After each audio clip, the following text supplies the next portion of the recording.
Maka itu fundamentalis dan tradisionalis tidak boleh bersentuhan, harus dijauhkan, bahkan harus diadu domba. Nah, ini yang terjadi di Indonesia saat ini. Bagaimana supaya dua kelompok ini diadu domba? Nah, kenapa ini yang harus diadu domba? Karena kelompok fundamentalis dan tradisionalis ini yang pengikutnya paling banyak. Kalau yang namanya modernis, kelompoknya tidak seberapa. Modernis dalam pengertian rent corporation. Apalagi liberalis, mereka nggak seberapa. Mereka punya basis massa. Kita bicara basis massa akar rumput.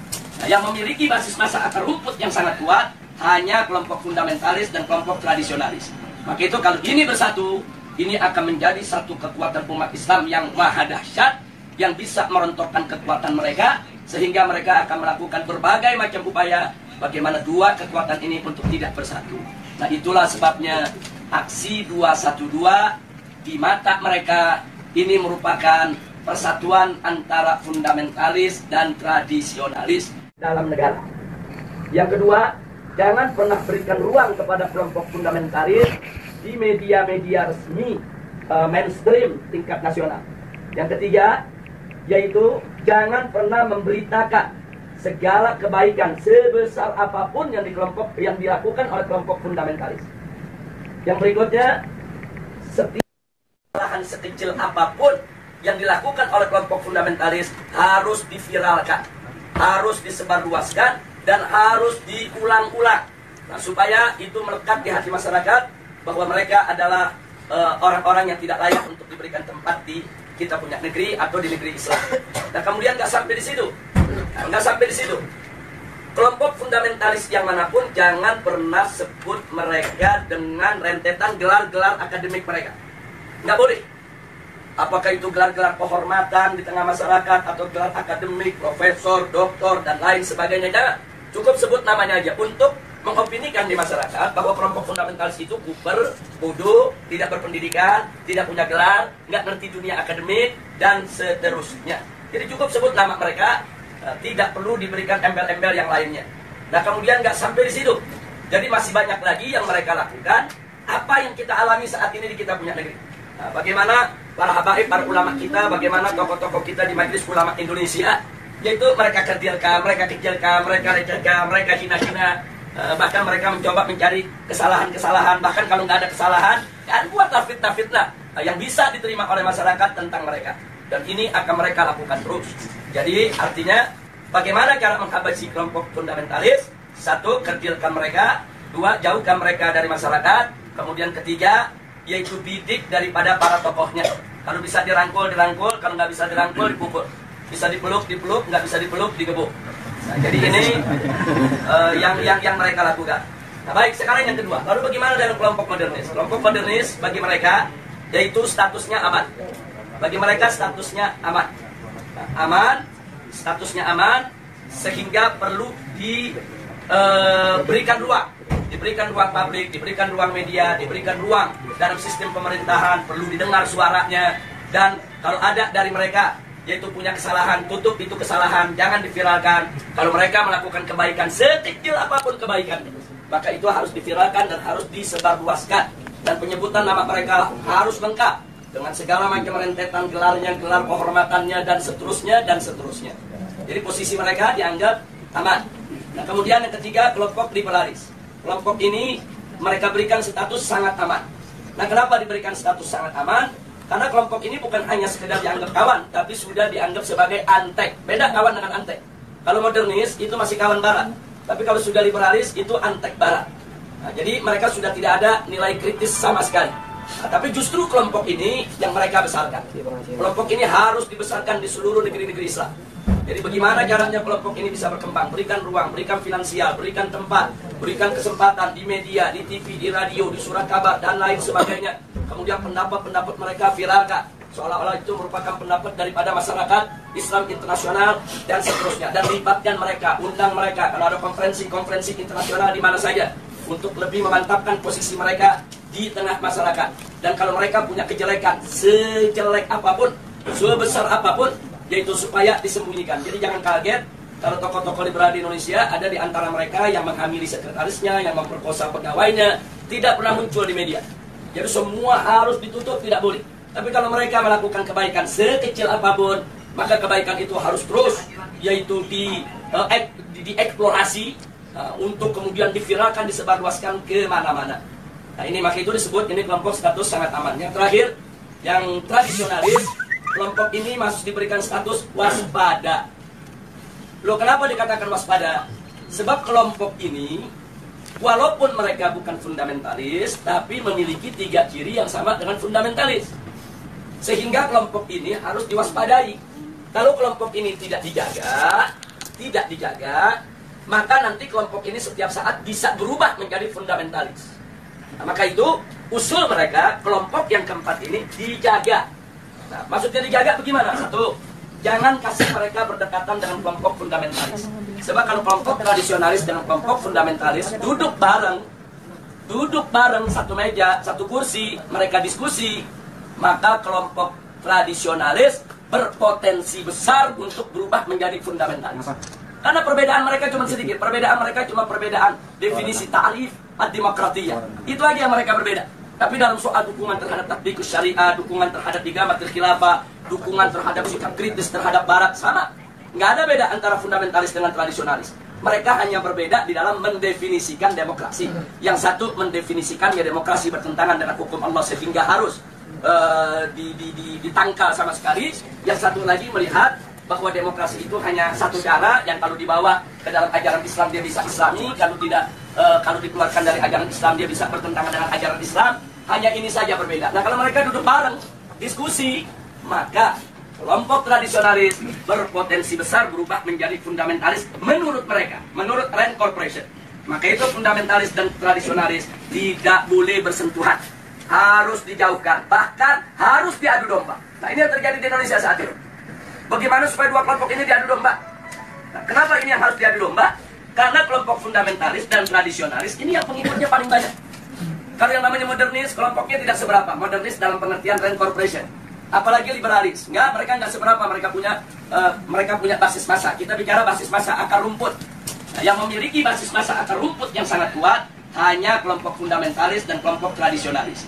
Maka itu kalau ini bersatu, ini akan menjadi satu kekuatan umat Islam yang maha dahsyat, yang bisa merontokkan kekuatan mereka, sehingga mereka akan melakukan berbagai macam upaya bagaimana dua kekuatan ini untuk tidak bersatu. Nah itulah sebabnya aksi 212 di mata mereka ini merupakan persatuan antara fundamentalis dan tradisionalis. Dan mereka sangat panik, mereka sangat kalap, karena yang masuk dalam aksi 212 itu dari semua elemen umat Islam. Apapun organisasinya, apapun partai politiknya, apapun mazhab pemikirannya, mereka datang, mereka tidak tanya Anda NU, Anda Muhammadiyah, Anda FPI, enggak. Mereka nggak nanya Anda P3, Anda PKS, Anda PKB, enggak. Mereka nggak nanya. Mereka nggak nanya mazhab, Anda Syafi'i, Anda Hambali, Anda enggak. Mereka nggak nanya Anda ini termasuk yang Aswaja, yang Wahabi, atau yang Salafi dan lain. Enggak ada. Mereka hanya tahu Anda Muslim, saya Muslim, kita datang untuk bela Islam. Justru ini yang menakutkan musuh. Nah karena ini membuat mereka panik dan mereka kalap. Akhirnya semua tokoh-tokoh yang terlibat dalam aksi 212 mereka kriminalisasi. Sebagian ada yang dimakarisasi, sebagian ada yang diterorisasi, sebagian ada yang dikriminalisasi, yang diterorisasi. Umpamanya Ustadz Bakhtiar Nasir, dikait-kaitkan gerakannya dengan ISIS, dengan sumbangan untuk teroris dan lain sebagainya. Ini namanya terorisasi. Nah, sedangkan makarisasi seperti Kiai Khattab, Muhammad Al-Khattab yang saat ini ditahan dan dipenjara. Nah, ini dikait-kaitkan dengan inilah gembong yang membuat makar, inilah yang ingin menggulingkan pemerintah dan lain sebagainya. Ini namanya makarisasi. Nah, sedangkan kriminalisasi, aneka ragam tindak yang dianggap pidana itu dinisbahkan kepada para aktivis kita. Nah, jadi sekali lagi bahwa langkah-langkah kriminalisasi, kemudian makarisasi, terorisasi, ini merupakan jalan yang mereka ambil saat ini untuk membuyarkan kesatuan daripada umat Islam. Maka itu saya minta kepada segenap umat Islam, khususnya kepada thalabah yang ada di Madinah ini, khususnya secara istimewa adalah antum semua, baik mukimin maupun pekerja dan lain sebagainya. Yuk kita rapatkan barisan. Dan yuk mari sama-sama kita aktif di dalam perang politik. Nah, jadi jangan pernah kita lalai. Jadi jangan lupa, ini handphone yang Anda pegang ini di zaman sekarang bisa menjadi senjata yang luar biasa. 3-4 tahun yang lalu, itu manakala gerakan kita digembosi oleh televisi mainstream yang ada di Indonesia, kita nggak berkutik. Digembosi koran, digembosi majalah, digembosi televisi, kita tidak berkutik. Kenapa? Karena saat itu media televisi adalah media yang paling kuat, adidaya, paling berkuasa untuk membentuk opini. Nah, sementara yang memiliki televisi itu hanya konglomerat. Nah, mereka yang punya uang banyak, karena operasional untuk sebuah televisi itu bisa ratusan miliar. Nah, jadi kita nggak berkutik. Jadi semua opini di kita punya negeri itu dibentuk oleh para konglomerat yang pemilik daripada televisi tersebut. Tapi alhamdulillah 3 tahun terakhir, nah, ini ada perubahan terobosan teknologi yang luar biasa. Munculnya WA, Instagram, kemudian medsos-medsos yang lainnya. Ini membuat bahwa penguasaan opini tidak lagi didominasi oleh konglomerat. Bahkan masyarakat biasa, cuman modal handphone, beli pulsa di Indonesia 5.000 perak, dia bisa bikin opini. Modal 5.000 perak, foto sana, foto sini, rekam sana, rekam sini. Mereka viralkan dari grup ke grup. Bahkan kadang-kadang banyak orang mendapatkan berita lebih dulu dari WA ketimbang dari TV. Lebih dulu dari WA ketimbang dari radio. Lebih dulu dari WA ketimbang dari majalah dan koran. Nah, ini luar biasa. Artinya apa? Dalam kondisi yang seperti ini, alhamdulillah umat Islam ini pandai menggunakan kesempatan. Jadi kita lihat secara tidak direncanakan, tidak ada rapatnya, tidak ada musyawarahnya, tidak ada pendaftarannya, tahu-tahu muncul Laskar Cyber Muslim. Netizennya nggak main-main itu, yang mendukung itu. Itu kalau ada satu akun menyerang Islam, itu bisa ada jutaan akun nyerang balik kepada persatuan. Jadi artinya ini kan nggak ada kan kantor Laskar Cyber Muslim, nggak ada. Nggak ada. Siapa pemimpinannya, ketua umum Laskar Cyber Muslim? Nggak ada. Ini muncul begitu aja di dunia media. Tapi jangan lupa, justru Laskar inilah yang berjasa besar dalam setiap aksi bela Islam yang ada di Indonesia. Jadi mereka yang memviralkan berita, mereka yang buat pertahanan opini, mereka yang bentuk opini. Kalau ada opini-opini buruk terhadap para ulama, para kiai, mereka yang memendung, mereka yang hantam balik, dan seterusnya dan seterusnya. Dan kekuatan mereka dahsyat, dahsyat. Itu kalau dihitung daripada frekuensi yang ada di dalam medsos, itu kekuatan netizen yang ada di Laskar Cyber Muslim ini lebih dari 2 juta orang.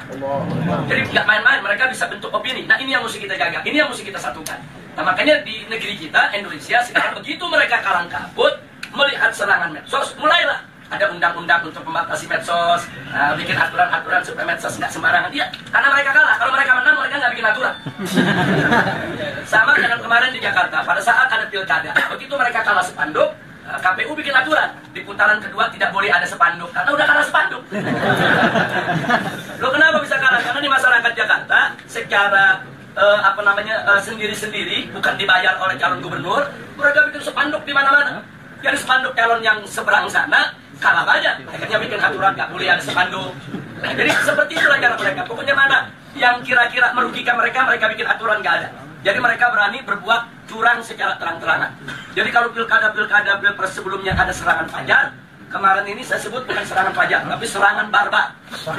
Loh, kenapa saya sebut serangan barbar? Mereka nggak tanggung-tanggung nyerangnya pagi, siang, sore, malam, terang-terangan. Di Jakarta ada hujan sembako, banjir buit, luar biasa. Nah, jadi memang itu peristiwa luar biasa, tapi alhamdulillah Rabbuna yansurul muslimin. Amin. Muslimin di Indonesia, alhamdulillah. Ala barakatillah subhanahu wa ta'ala. Allah masih memberikan kemenangan kepada kita sampai saat ini. Sebelum saya akhiri, mungkin nanti ada yang ingin menambahkan atau ada ingin bertanya atau minta penjelasan.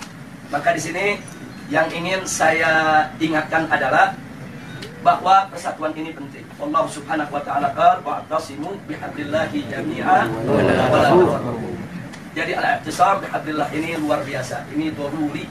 Jadi kita harus bersatu dalam iman, bersatu dalam Islam, bersatu dalam ihsan, bersatu di dalam penegakan hukum Allah subhanahu wa ta'ala. Wala tafarraqu, dan jangan sekali-kali kamu bercerai. Jangan lupa bahwa persatuan itu bukan hanya sekedar sumber kekuatan, tapi persatuan itu juga merupakan sumber pertolongan Allah. Di mana kita tahu An-Nabi alaihi salatu wassalam alaikum bil jamaah fa inna yadallahi ma'al jamaah. Itu wajib atas kamu sekalian, yaitu berjamaah, bersatu, bersaudara, yaitu berjuang bersama. Nah, kenapa? Karena memang pertolongan Allah itu ada pada kebersamaan. Jadi pada saat kita bersama, kita bersatu, nggak usah khawatir, segala kesulitan akan menjadi mudah. Kenapa? Karena di situ ada keberkahan, di situ ada pertolongan Allah subhanahu wa ta'ala.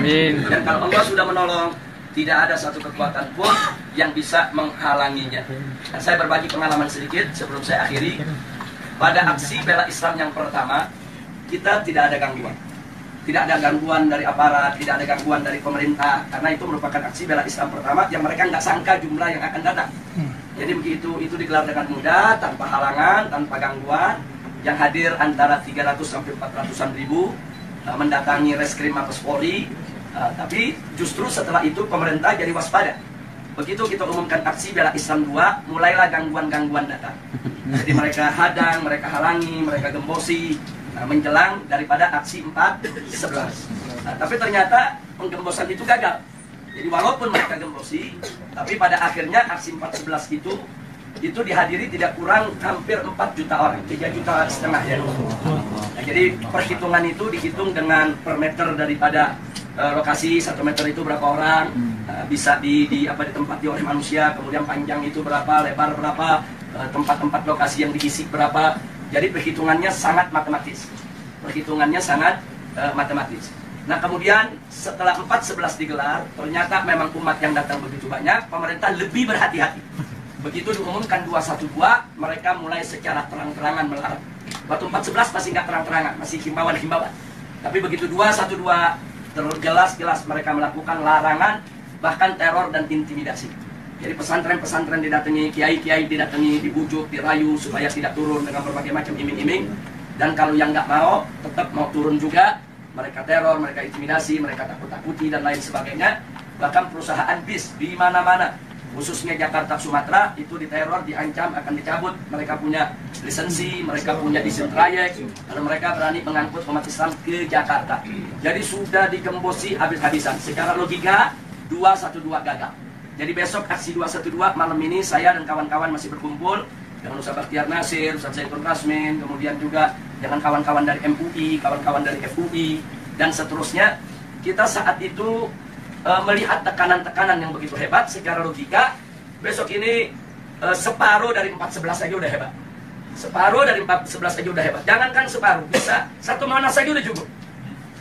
Jadi memang betul-betul kondisinya tekanannya luar biasa. Nah, pertanyaannya kenapa pemerintah melakukan tekanan yang lebih luar biasa pada saat itu? Karena mereka gagal di 4.11. Jadi mereka nggak mau gagal lagi di 212.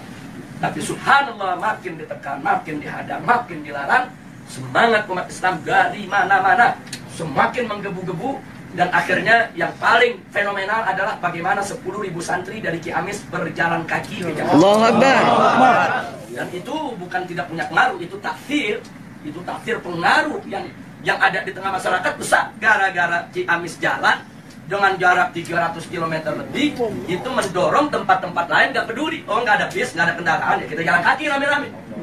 Nah, ini di luar dugaan. Dan besoknya yang hadir itu hampir 8 juta orang, 7 juta orang lebih. Nah, jadi ini adalah pertolongan Allah. Tidak ada satu orang pun, satu manusia pun, satu tokoh apapun, sehebat apapun dia, yang mampu mengumpulkan manusia sebanyak itu dengan tujuan yang sama, kecuali dengan pertolongan Allah. Semata-mata Allah punya pertolongan. Nah, akhirnya digelarlah 212. Semua itu adalah pertolongan Allah Subhanahu wa Ta'ala. Nah, kita sudah sampaikan kepada pemerintah pasca 212, mestinya energi 212 itu jangan dianggap oleh pemerintah sebagai ancaman. Jangan. Mestinya dengan energi 212 itu pemerintah lebih